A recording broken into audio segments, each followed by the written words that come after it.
in my class, but I'm very familiar with it and do trainings on it. So what question do you have about it?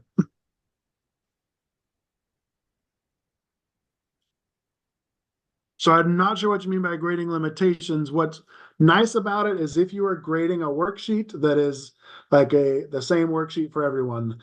For me, I'm teaching in this role with my lab in Pearson. I only teach online classes, and I give my exams. When I give my exams in my lab, I have the students turn in their written work, and that's what I'm grading.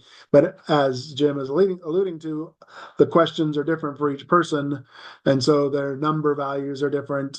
And so the freehand grader's strength is the ability to create a rubric as you're going, like, oh, you missed the +2 or whatever, and or you added instead of subtracting, and then make that as a -1 error. And then the next student who has that same error, you just hit the button, it automatically applies that. So your rubric can be created as you go and applied to all the students. Get to the end of your grading and you decide, you know what, I want to take away 2 points, not one for that error. Only if less students made it than I was expecting, and I'm going to penalize it more, or vice versa. Everybody made this mistake. I'm going to take away 1 point instead of two. I can change that in the rubric, and it'll retroactively adjust everyone's scores. I'm not sure about, yeah, the writing math on the paper. You're basically typing into a text box on the paper. That was the same as last I looked. I have not looked in a few months, so that might have changed. But yeah, writing the math is not ideal. The rubric grading is great. No worries. Thanks for typing. So can you pause the recording for a second, Jim? Yes, I think. Oh, there it is. So questions that you had, Jim, that we want to hit about algorithmic. Was there something? Yeah, well, I had can I share a screen here? I Anna, was have you used the custom question builder at all? Or are you brand new to it? Excellent. So I'm happy to have you. I love that idea of you poking around and driving and I answer questions, but I'm also happy to share my screen and whatever suits you all best. yeah, I just have I was just looking at I had taken a question and I was just looking at the layout of it, and I was just wanted to ask some general questions on it first, just to Just go ahead and share your whole screen, not or a window or screen. I'm all sorry, right. don't choose window in like a specific app because otherwise I won't see the pop-ups and things. Gotcha. So pick the That screen you want to share and Where is the share option? Right there. And I'm just going to share entire screen yep. and hit share.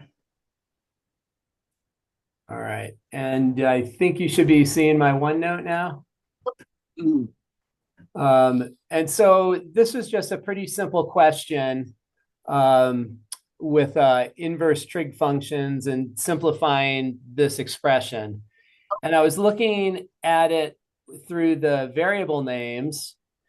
And then I was looking at all this stuff down here with the constraints for the variables. And I was trying to figure stuff out. And my basic question was, when Pearson hires someone to build these questions, are there variables here that aren't going to show up in this question because they're using a variable list for like a group of questions, and that simplifies the process?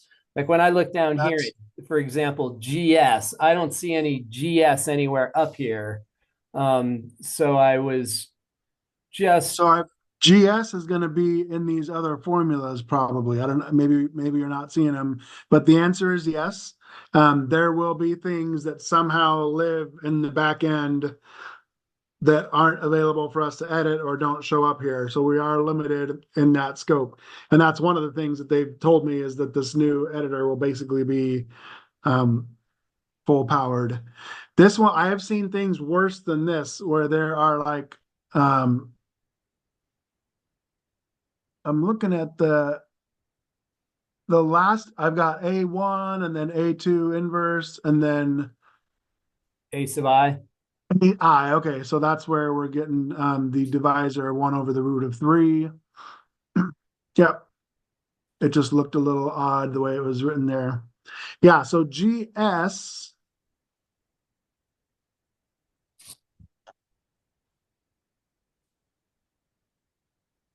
I'm looking in the constraints of all of the other values to see if it's there anywhere.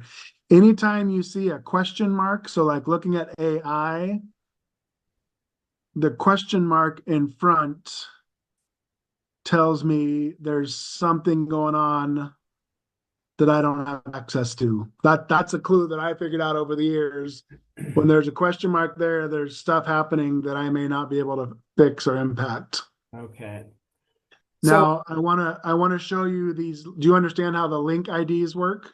I do it. Yeah, I've watched the video on the, I forget what the word is, synchronizing or um, whatever it's called. So I know that if we have lists of the same length, if you just choose the same link value, then it will choose the same constraint, the same position in the arrays. It looks like they've really, like, this is an example where they've really used that to the hilt. Like they've got these groups have three, or it looks like these groups have, like, number one looks like it has four entries. And so if it chooses that far right, the 0, 1, 1 on the last three lines, it'll always be those three values. And so it's a way to create more complicated questions. So if you wanted to reduce, like you were talking about, reducing the complexity of a question, if you wanted to eliminate steps 3 and 4 of each of those link IDs, you would not break the question, because that's the concern, right? Is Yeah. don't want to break the question. And once you've made your edits, hitting regenerate 20 times to see, is this still all working or making sense? Gotcha. So in a case like that, I would certainly see, would potentially see extra variables that aren't anywhere in there if I deleted half of what was being asked originally. There might be stuff Yeah, that's not referenced in the ones that remain. right. But yeah, I'm still like, where's the G? And GS says it's a text or a symbol. Right. And it looks like that's a pi over 3, a pi over 4, a pi over 6, or a quadrantal angle. And so I mean, maybe the place I found this question was already edited and there was other parts that were taken away. But you don't, so normally if I was building a question from scratch, everything in this named list would be a variable that I defined. Is that right? Right. Yeah. And that's, I'm not a huge proponent of like starting from absolute scratch. Mm-hmm. Very often there's something similar to what you want to create. So my biggest recommendation is to start with something similar and then tweak it and refine it and caress it into what you're wanting. Starting from scratch is a ton of work. You could, but I mean, that's what the designers get paid the big bucks to do. Gotcha. And you also, I want to make sure you know about the feature to pull questions from other textbooks. Yeah, I know that we can pull up to 20 questions from another book, so Yep. that's super helpful. So before I start, especially because Pearson has such a huge library, before I start reinventing the wheel from scratch, I go take a peek at a couple other of the, what textbook do you use for pre-calc? We online we are using the Trigstead stuff. Okay. So in the MyLab world, you've got Blitzer, you've got Sullivan, you've got Ratty, I mean, you've got Roxwald. I mean, there's 5 or 6 different big authors of a pre-calc book that you could go look at and pull questions from. Um, And that's so kind are of I've gathered that that's probably the most efficient way, and that's kind of why I was just sort of looking at some questions, trying to decode what I was seeing, and not wanting to break it, and trying to figure out how I could go in and edit the constraints so that there was fewer constraints, and not break it. So other example, and I may have talked about them in my videos that you watched, but I'm not exactly sure what you That's watched. But that's all I've right. I've taken things and I've taken a question that was, find the vertex, and I added find the x-intercepts, right? So I went in and used the code to rewrite the quadratic formula to find the x-intercept, use the quadratic formula to find the x-intercepts, or actually most likely vice versa. taken an x, find, what are the x-intercepts, and added what's the vertex, went in and found negative b over 2a, and then just calculated f of negative b over 2a, and then had that as an additional answer. In my calculus, I could show it to you, but in my calculus question that I like to show off, there was a box optimization, and cut the corners out of a piece of cardboard, fold them up, open top box, and it's rectangular. What's nice about that is it's not just a square, right, to maximize that area. And for my online class, we hadn't actually done that question yet, like that exact type of thing. And I pulled it from a different textbook. So I'm using Briggs, and Thomas had that question as I was looking through the Thomas questions. Like, ooh, and I wanted to put it on a test. And I tell my students, like, there are going to be things that not exactly like what you've done, that we're applying the stuff we've learned. But I felt it was just a paragraph of words and give the 3 dimensions of the appropriate size box. And I just felt like I have a lot of English second language students. And so I felt like it would be a gotcha question almost, right? I felt like my students will not do well with this as it currently is. So I added a picture. First of all, there wasn't even a picture. So I added an image and was even able to put tilde L and tilde W. Let me just show you. It's much more impressive as a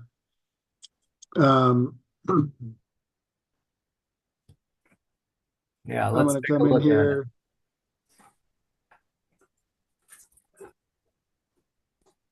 So you should be seeing my Sullivan pre-calc book here. Of course. So I'm going to just come in here to manage custom questions.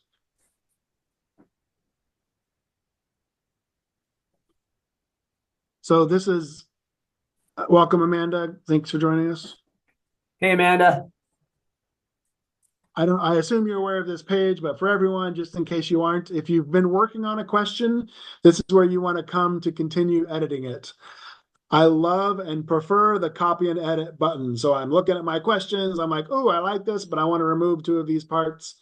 Then we'll do that in a minute. I copy and edit, and then I make the changes that I want. I save and add it to my assignment. Like, can be done in just a couple of minutes. But then if I further want to make more changes, I don't want to keep copying and editing, because then we're going to end up with a bunch of questions with the same name and A, B, or C, or whatever. And then I got to replace it in my assignment. So you want to come back here and edit from this list to manage your existing questions. I'm actually going to create a new question from another instructor, and you could create this from me if you wanted. I'm a little bit just Aaron.Warnock. Warnock is in the senator from Georgia. At Pearson.com.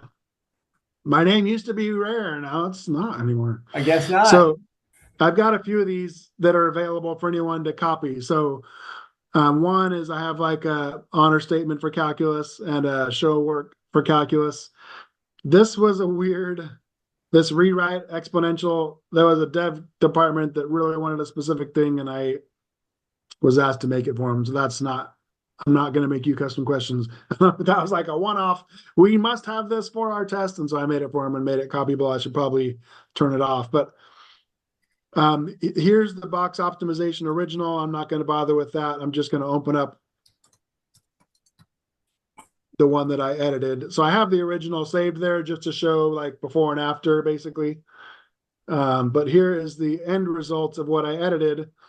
So this had just the paragraph up top, and then I believe it did have what are the dimensions and what's the maximum volume, because this is a drop down, and those are the things we can't currently edit. So this has like inches, square inches or cubic inches, and same thing here. And so the students have to select that from a drop down. If I double click, it's like, you can't edit this here.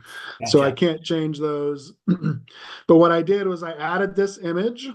I'm going to double click on it, and you're going to see that tilde L are the algorithmic values of L. So it generates with the algorithmic values of L. Same with tilde W. All of these little X's are little text boxes that I put in here. And again, I just wanted to make it, this was on an exam, and I wanted to set them up for as much success as possible. They still have to figure out that it's minus 2x, right? The width minus 2x and the length minus 2x. So I found this base image, the arrow and the two pictures on the internet. I just Googled open top box cut from corners or something. And then I added in all these labels And so in to the just, figure editor, you can import images. You don't just yep. create from scratch. So I clicked on figure and then insert picture. Okay. So Okay. I was able to just, yes, you can draw things, which is kind of a nuisance. I found a picture on the internet that I liked, added it in there, and then I'm just adding these text boxes, for the X. I don't remember, there is a function here if you want to, type in a mathematical function in Okay. that picture. Um, so I added that image, and then I added, I went into the algorithmic values and found exactly what you were showing, like tilde W and tilde L were these values. And so One I question, created, one go quick ahead. question. So you did that through the figure editor. If you had that image already on your computer as I'm looking at it, could you have just inserted it as a direct image instead of going through the figure editor? Is there, Think so, because I can come up here and insert a picture, and so, okay. and then I'm You not chose the sure without figure editor having, to add stuff to it. yeah, I'm actually curious. I'm going to come down here and insert a picture. Gonna really mess this up. I need to make sure not to save it. I'm going to insert a picture of my face. So there's a way too big picture of my face. My plan though is I'm trying to double click on it to see if I can add things to it, and it's not letting me do that. So if I want to be able to edit or put labels on it, I need to use the figure editor here to insert Okay. the picture and then put more labels on it. Gotcha. But I'm pretty sure I created this tilde volume. So over under algorithmic values now.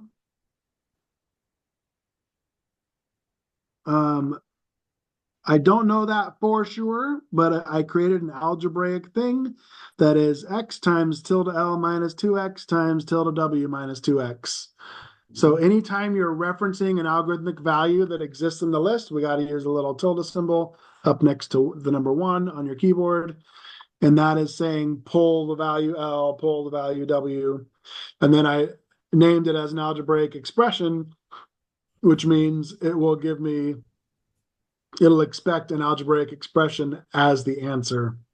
Gotcha. Okay. And it algorithmically regenerates, right? So then tilde volume is the answer being expected. When I double click, so over here, so I wanted to assist them along. I basically created a setup and solve and basically started with, hey, what's the formula for the volume of the box in terms of just X? So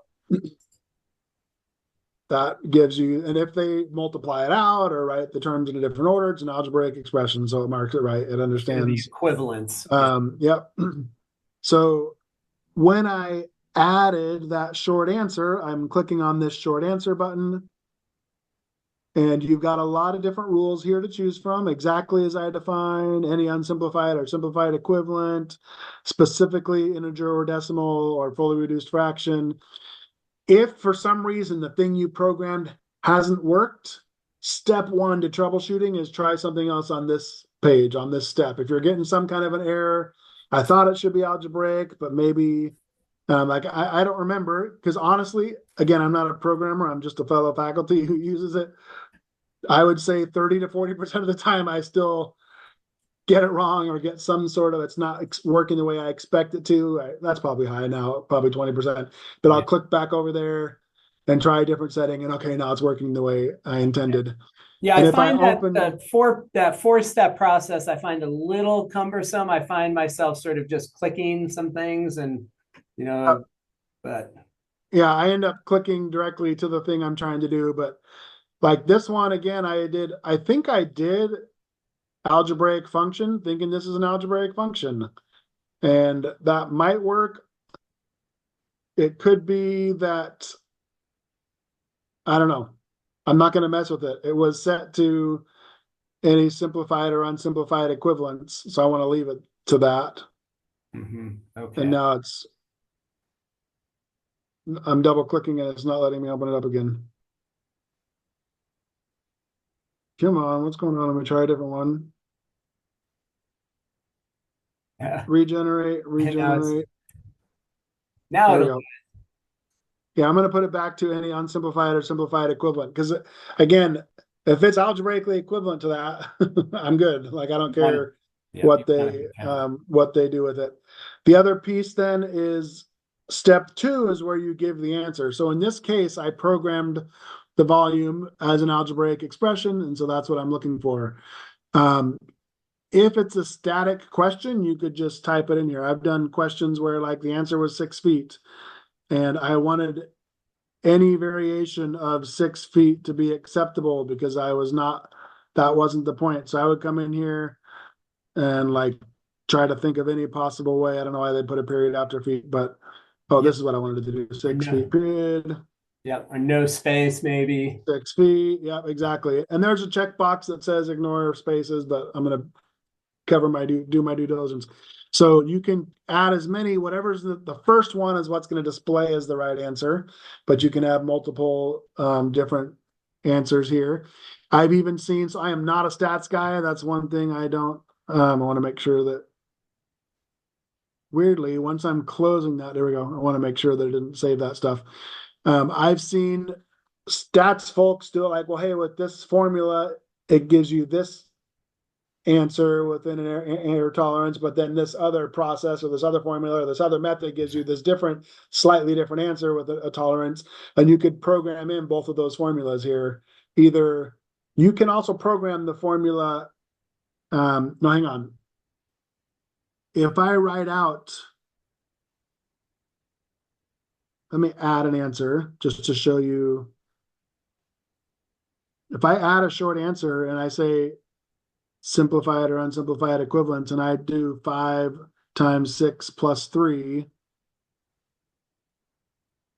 that's what it's looking for them to input.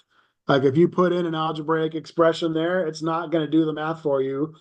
If you want them doing that math, then you need to program that answer in the algorithmic values and then say tilde ANS or whatever the answer is. So whatever you type in this box, it is going to give you what you've told it to do. That's what it's looking for.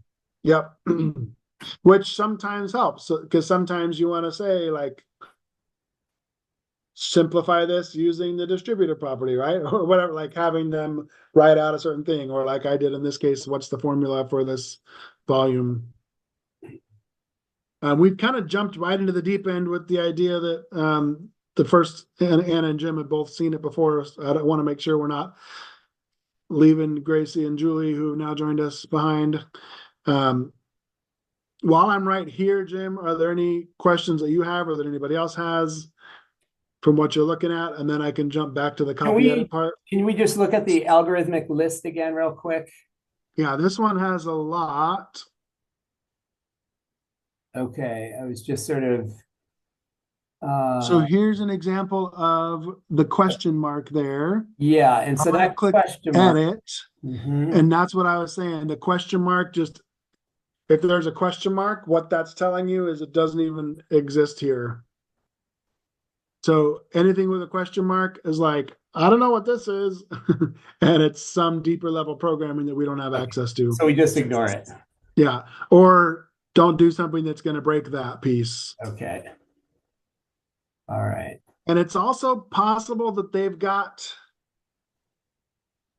like a template for these sets of questions that sometimes have these complications. And then I'm using that to build this question, then I'm using that to build this question. So the idea that there would be values on this list that I don't find somewhere else in here could be a real thing. It's not hurting or Not breaking unusual. anything. Okay. Yeah. Okay. But there's a lot of values going on here. And there's a lot of, I did not do any of this. I programmed the volume, which was, hey, give me the polynomial expression that represents the volume of this box. Yeah, that helps a lot because that's a lot of these questions I've looked at. I was sort of expecting, oh, well, I should see every name somewhere in the list, or somewhere in the problem, and that helps a lot. So, notice there's yeah, no link IDs here, so nothing is syncing with each other.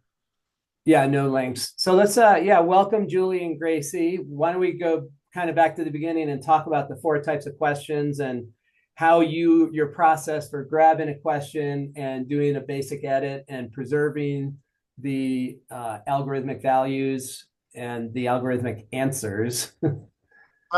One one thing I want to show while I'm here is if you are wanting to restrict your question to fewer algorithmic values, that can actually be very easy to do. Or, heaven forbid, you want to make it static. I wish, well, I don't want static questions, but many faculty wish there was like a button that just says make this question static, and that doesn't exist. This would not be a good idea for the entire course. I want everything to be static so I can pass out the answer key. If you're writing a test, though, and you want the same, everyone's in the lab taking it at the same time and they can't see each other's computers, and I want to pass out an answer key, or it's our common final that everybody has to be the same, right? If it's that kind of thing, all we have to do is identify the original variables that are only numerically defined. And for example, I believe this question has just one, and I think that is W. Literally, as I scroll through here, W is the only thing that is defined numerically.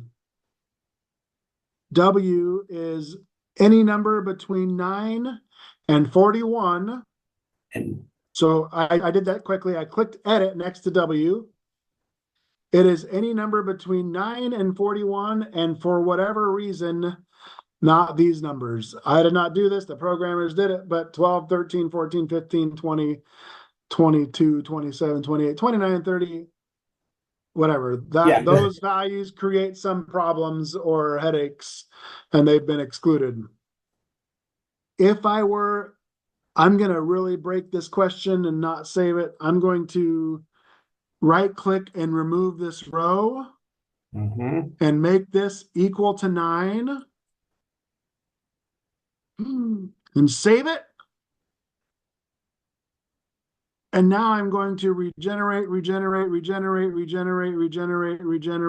This is a static question. Locked and loaded.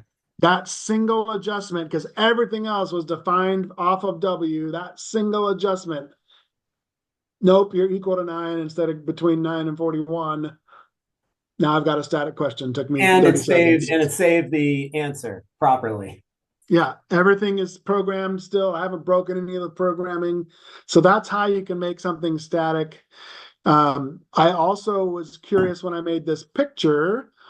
I wanted to make sure that it wouldn't have a short side up here and the long side down here. I was a little worried about that, just for the students being confused. Mental health. Is that one shorter? Yeah, just their own cognitive understanding. And I did not do this, but notice that L is defined as twice W minus 1. Yeah. So L is in here programmed as 1 less than twice W. So I knew length was always going to be bigger than the width. And then because I changed W, L in turn was now locked down, and everything else is defined by only L's and W's. Yeah. So nice. I think, so yeah, clicking algorithmic values, you can see them all, you can hit manage, and you can really get in there and edit things if you want to. I'm going to hit close, and I'm going to try and close this. Without and hopefully it didn't save. I'll test it later. That is a thing too, is it's an old program. They're coming out with a new one next year. It doesn't warn you to save. So make sure you save when you close. It's not Bill Gates, right? Yeah. Are you sure you want to save before you close this? So careful there. I'm going to jump back to the assignment manager. And Gracie, Julie, Amanda, please, I know Anna said she doesn't have a mic. Please do. If you have a question, come off, chime in, ask it. This time is for y'all. I'm going to click create a homework because this is my general process. Sample custom questions. This is my general process. I'm going through. I see a question I like. I'm going to jump down into, I don't know, polynomials. Properties of rational functions probably isn't the best example, except I expect there to be like a multi-part thing in here. So this is a setup and solve, which by default has multi-parts, but it's got a bunch of different pieces.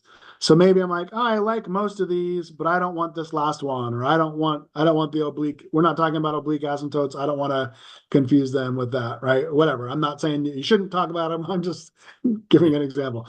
So down here at the bottom is this. I'm also curious. So 1 plus 1 over x -6. It looks like these are all just, the sign is changing, but basically we've got a horizontal or a vertical shift up or down.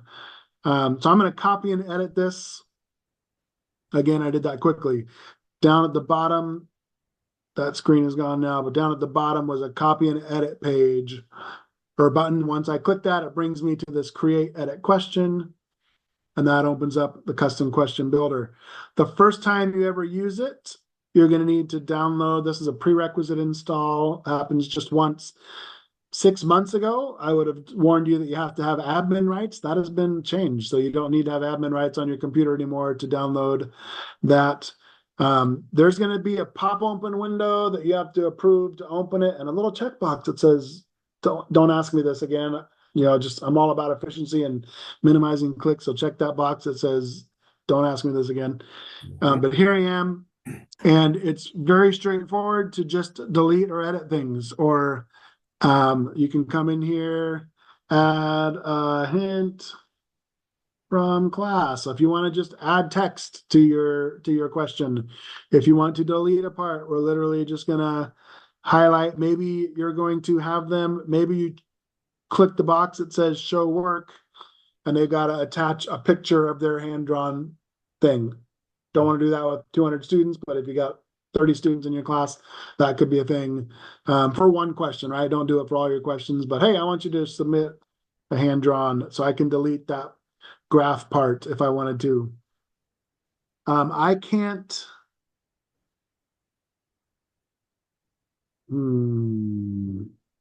There we go. Like I thought Control Z works. It does. So if I click on this, you're actually going to find that these are programmed functions.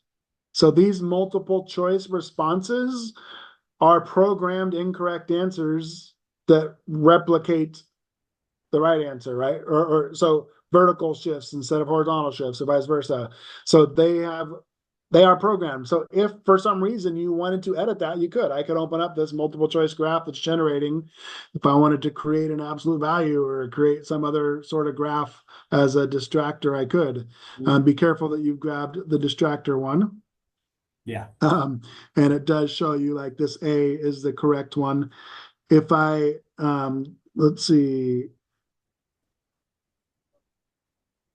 I feel like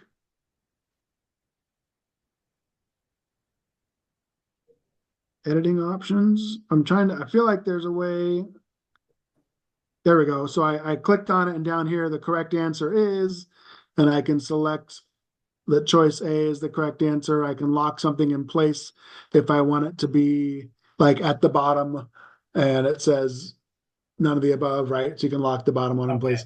Yep. I'm not a big fan of multiple choice, but there isn't a many choice in this version, but I've seen people get creative and put multiple choice inside other multiple choices that basically make a many choice. So it's a very creative way of doing it, but like, hey, this is correct. And then in this answer, I have a submenu and one of those is correct. And then you cannot include. So you could have no distractor label type, and then they actually line up better when you have sub tables or sub choices. So maybe in the new version in 2025, maybe there's going to be a multiple answer. Yeah, my understanding is that all of the multi-select box option, like everything that we can do in my lab, is what I've been told. I'm hopeful. Any questions on the process that I did here? Copying and editing, deleting parts. I can add parts. I could just say, what is? Oh no, that's already asking. What's the vertical shift? What is the the family, I don't know, the function family. I'm trying to think like, 1 over X is what we're starting with, right? So I could ask that, what is the function family we are shifting or something? I'm sure there's a better way I could say that. But I could come in here and add a part where the answer is, come over here. It's not going to be algorithmic. It's just going to be Y equals. Now this is where we need a little bit of coding. At div once. It's been a while since I've done it, but I'm usually pretty good at the fractions. I think that's right. There we go. So I'll show you how I knew how to do that here in a second. But what is the function family we are shifting? I probably want f of x, not y.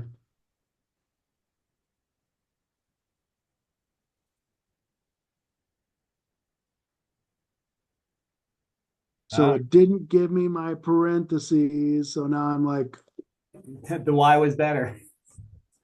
I think I need to say algebraic function. Yeah, the y was better, but there's got to be a way to accept the function. The answer is text or contains a symbol. And now I'm getting that error.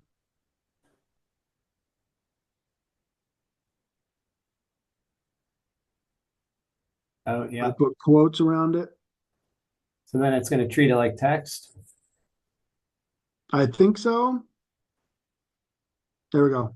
Yeah. Okay. So trial and error and years of doing it, of like, how do I get it to say f of x equals 1 over x? And then I'm not 100% convinced that this will, I need to still test it. I need to go hit preview exercise where I'm typing that in.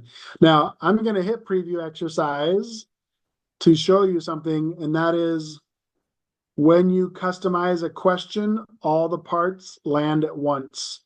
So you lose the nice ability that part A rolls out, part B rolls out, part C rolls out. And I don't know whether that'll happen I'm going to stop talking about next year's, but you got to make the choice. There's 2 things you lose. One is the rollout of the parts. Everything lands at once with a custom question. And 2 is all of the helps. I wish there was a checkbox to say, all I did was delete a direction or change a word, maintain the helps, but any custom questions that help me solve this and do an example are lost, which is another reason that I use it mostly for like exams and that kind of thing, because there aren't helps for those questions anyway. But I am going to type in f of x equals 1 over x. And I think it's going to make me, it's not going to let me check answer until I've done something everywhere. Anna was also asking if we could insert the graph tool if we did delete that multiple choice graph thing. So the graphing tool is not available, which is a bummer. Okay. Next year. I'm still not getting check answer available to me. What's going on? Like, I was surprised that it wasn't. Oh, I didn't select the graph. There we go. Top, yeah. So I know some of them are wrong, but I'm curious about that first one. Yeah. So I was worried that would be the case. And I've probably gone down a rabbit hole that, again, y equals would have been better. I'd play around with it more to figure out how to make that work, because I know it's possible. Maybe I need to put quotations around the whole thing. I'm not sure. Okay. But I don't want to wander down that.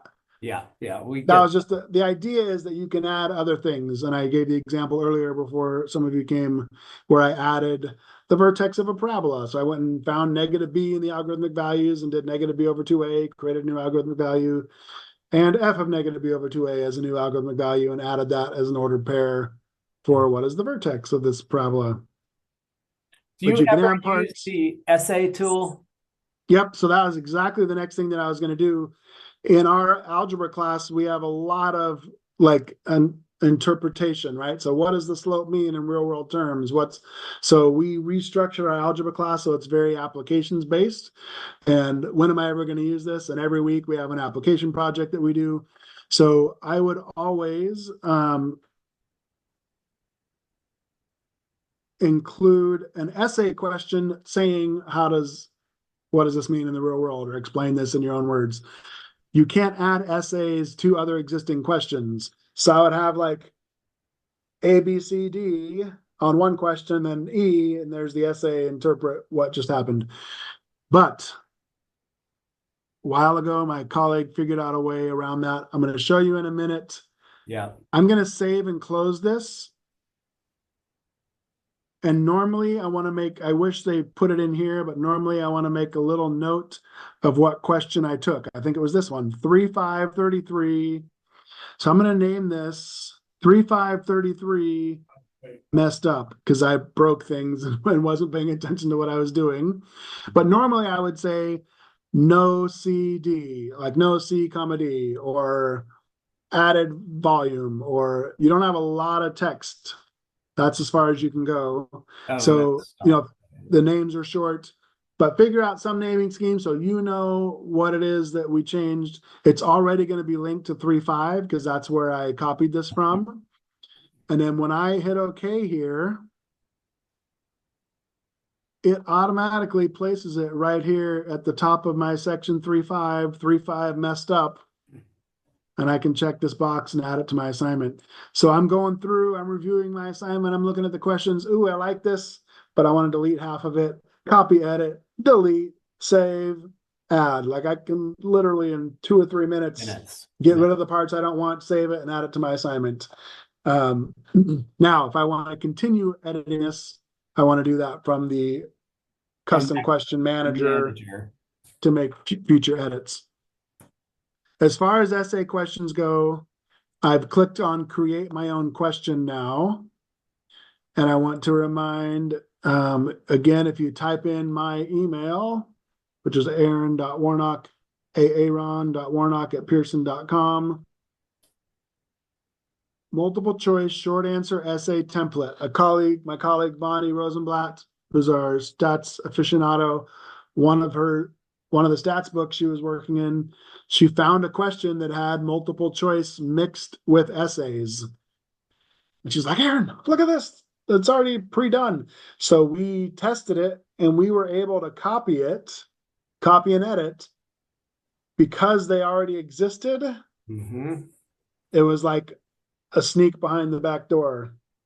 So this is a question that has the funny thing is I never deleted the algorithmic values. There's not a lot, but there are 4 algorithmic values in here from whatever the original question was. So delete them or don't use them. Yeah. But this is a blank question with no stuff in it. Add your custom question here. Use this multiple choice if you like, or delete it. Edit this short answer to suit your needs. Edit this short answer to suit your needs. Edit this short answer. So I've got 4 short answers, a couple of multiple choices, and then finally concluding with an essay. And if I try and add anything, if I try and add a short answer, it says, nope, can't combine that with essay. If I try and add an essay, it says, nope, can't combine that with short answer. But the fact that they exist on the page already, I can copy paste as much as I want. So I can add more short answers. If you want 10 short answers, I can do that and then have that essay. And it turns out you can even duplicate. So you could have what is the y-intercept and what does it mean in real world terms? And then what is the slope and what does it mean in real world terms? So I can come up here and I just copy pasted the essay question. Okay. So that template is available for anyone to copy. And you can't insert anything new, but you can copy paste there's basically 3 answer types. I know it looks like 4, but true false is just half of a multiple choice. It's a little silly. Hey, Aaron, so a colleague of mine asked me earlier, I've never used an essay question, and she was curious. She's using one for the first time this week. And when she's building it, at some point it says something about a sample response when students are reviewing. And you have to have that. So for example, if I delete this and say, okay, it won't close, it lights that up in red and says, please provide a sample answer for this essay. So for this purpose, I've typed in the words sample answer because something has to be there. So when you look at my essay, you're seeing the word sample answer because that's what I typed in. But slope is rise over run, or what. So it really Slope is just a represents placeholder. the increase of the wages from 20. I've got here's the minimum wages from 2010 to 2020. Find so if I were to type that in, that's what's showing in this box. They only see that after the grade has been submitted and after it has been graded. So they won't see that until They review it. yeah. Okay, that was the question she had. Gracie just asked if we can upload the your work option in an essay answer. So the show your work option is within. So I'm gonna close this. Before I show that, any other questions about this piece of combining those tools or essay question tools? That's pretty cool. Yeah, we were so excited when we found that and like just made it copyable and available to anybody who wants it. So in here, if I wanted to do that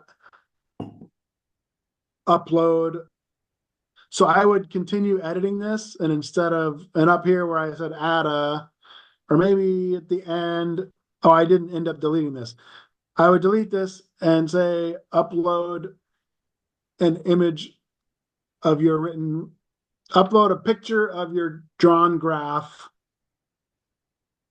using the edit or show work feature, using the show work button. That's what I'd say. Use the show work button to upload a picture of your hand drawn graph. There we go. Concise, to the point. And you're checking this box, student to show work. And you can do that on any question. That has nothing to do with custom or not.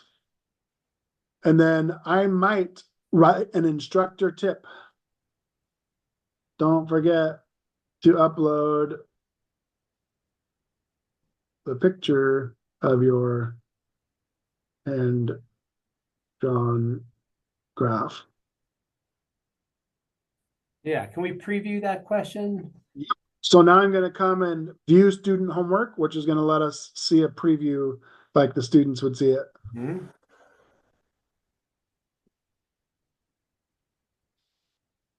So as they get to that question, this automatically pops up and says, don't forget to upload the picture of your hand-drawn graph.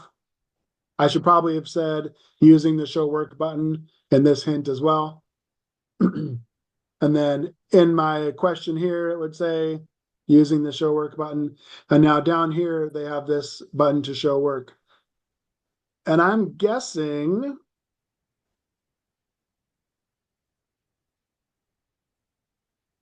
I would need to put I have a feeling, but I don't know because I honestly personally haven't used the show work button because I collect my work on Canvas, which I mentioned also at the top of the hour. But I'm guessing it's going to warn them like, hey, you didn't show your work yet. I'm pretty sure it's going to tell them that. I don't have another question to click to. I can go try that. Okay. If they try to move forward. Yeah, I'm going to grab two simple questions. Oops. I'm going to edit number 7 and say student to show work. And now I'm going to preview the homework. So sitting on question 1, the instructor tip pops up. If I navigate to question 2, yeah, I haven't done anything. And it says, hey, you didn't show your work. Okay. Warning. I'm going to go ahead and hit continue. This is just a simple drop down. If I hit next, it's going to say, hey, you didn't show your work. Are you sure you want to leave this question? So That's clicking cool. the show work button, either there or at the bottom, and then you would want to train them to do this, but that's where the image upload is. So they can just click on this little image and upload the picture of their graph that they drew. Or they can grab this pencil and draw something, right? So that's going to be a lot less. I'm using my mouse. If they had a tablet or something, that would be a little easier. But they can draw or even just write math here. That's really bad using my mouse and my clicker. But they can also click on the math symbol here and just start typing 5x plus 4y equals 7. I thought, so let me,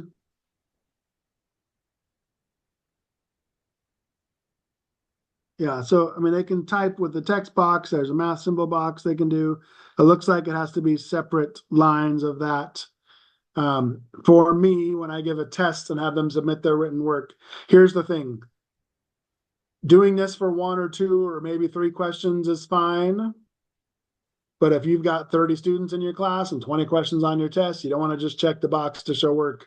Because now you've got 600 individual files to open up and look at.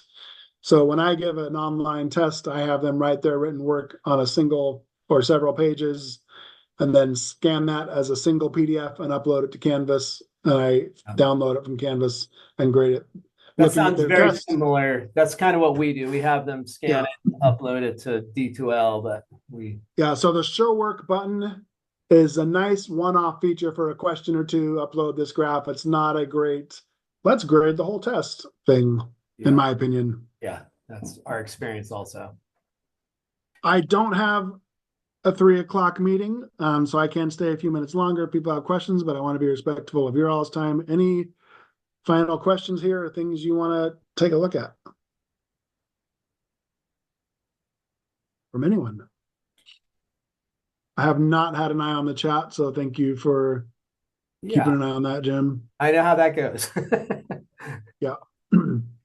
Yeah, especially when I really am grateful that you walked us through that. I feel like I feel ready to dive in now. I've done just a little bit of tinkering and I've watched enough videos, and now with this, I feel like, okay, I'm ready to roll. So I totally appreciate you making the time. Any other questions from anyone else? This was great. Thank you, Aaron. I see a question about changing from multiple choice to short answer. And I can readdress without resharing, I think. If it's like the graphs, then you can't, because we can't create a graphing question. Like at the moment, we can't create something where they're drawing the graph using the graphing tool. I'm told the new one next year, we will be able to do that. But for example, actually, let me just, I'm gonna show it. If you have to go, I totally get it. I know Jim's recording. Do you have a minute to stay on, Jim? Yeah, I do. Okay, so I'm gonna share my screen again. The best example are the test bank questions. So the test bank questions tend to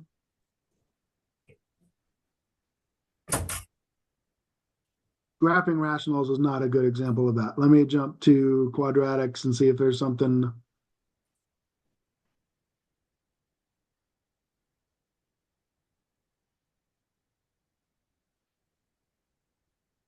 Here we go. This looks like a good example. So here's a test bank question that is algorithmically generated and is multiple choice. I don't like multiple choice, but the right answer is algorithmically generating. If you see a multiple choice, whether it's a test bank question or something else, and you want to turn that into a free response, and again, every question is a little different, and I might get myself into trouble here. Find the zeros of the quadratic function by completing the square, and then it's multiple choice. Interesting. So what I want to do is show the algorithmic values here, and I'm going to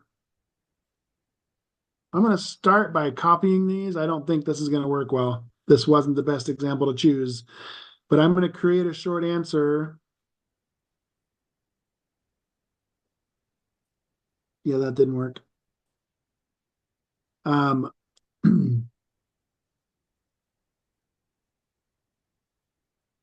The fact that it's multiple choice, like I'm already a little,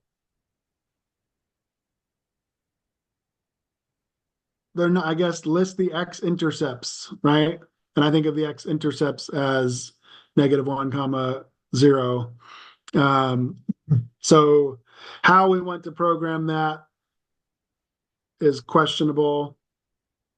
but I think this is always, and see this numerics thing, that means there's something going on that I don't have control over. Whenever you see that numerics, there's something, and these test bank questions especially, there are things going on that I can't control. So this is an example, Jim, of like all kinds of, there's no question marks here, but when I see all of this numerics too, that means there's stuff happening that I don't have control over. But when I hit regenerate, -1 is always an answer. Like I've convinced myself that it's not algorithmically generating. So I'm going to enter list the x-intercepts. You know what I'm going to do is tilde v2 v1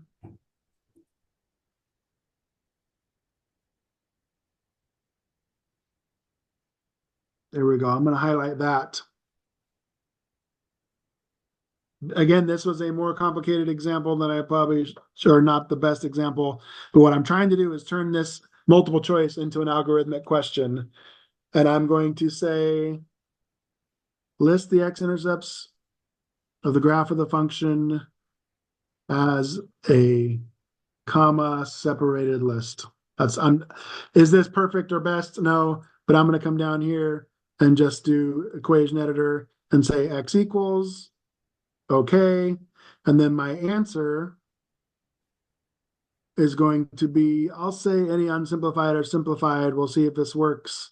I'm going tilde and then that value and then -1. And then I'm checking this box. All solutions listed are required for the correct answer. So what that does is it creates a comma separated list that those are all required.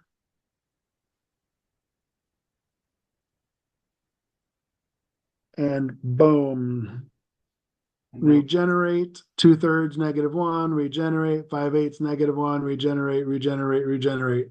So notice now, I'm going to cut this. I'll stick it back at the bottom so they can be right next to each other as I regenerate again. But I've taken the right answer, which is A. That's not always A, it bounces around, but that is the correct answer in this question. I've recreated the answer as a short answer submission. I could have also programmed this as 2 ordered pairs, right? Write the x-intercepts as an ordered pair if I wanted to. I could have done that. I went ahead and said list the x-intercepts as a comma separated list. I might have even said not ordered pairs because otherwise students are going to get that wrong. But now that I'm convinced that those, as I regenerate, those values are exactly the same, I now feel comfortable enough to delete the multiple choice. And I just turned this test bank multiple choice question into an algorithmic generated question. Cool. So depending on the multiple choice, if the right, quote unquote right answer sitting there is an algorithmic thing that you can reduplicate as a free response, you can turn a multiple choice into a free response algorithmic question. It's not quite as easy as clicking a button. For sure. But you're not going to find a lot of multiple choice in the MyLab when it doesn't have to be. Yeah. The test bank questions are designed for Scantrons. If it's multiple choice, it's usually like no solution, infinite solutions, or one solution, right? And so then they're filling in the box still what the solutions are, that kind of thing. Yeah. All right, any last questions? None from me. Thanks, everybody. Have a great evening. Totally appreciate it, Aaron. Yeah. Nice to meet you all. Thank you, Aaron. You bet. Bye. Have a great one. Jim, thank you for setting it up. Absolutely. Thank you all for coming. And I will stop the recording and I will share. Thank you.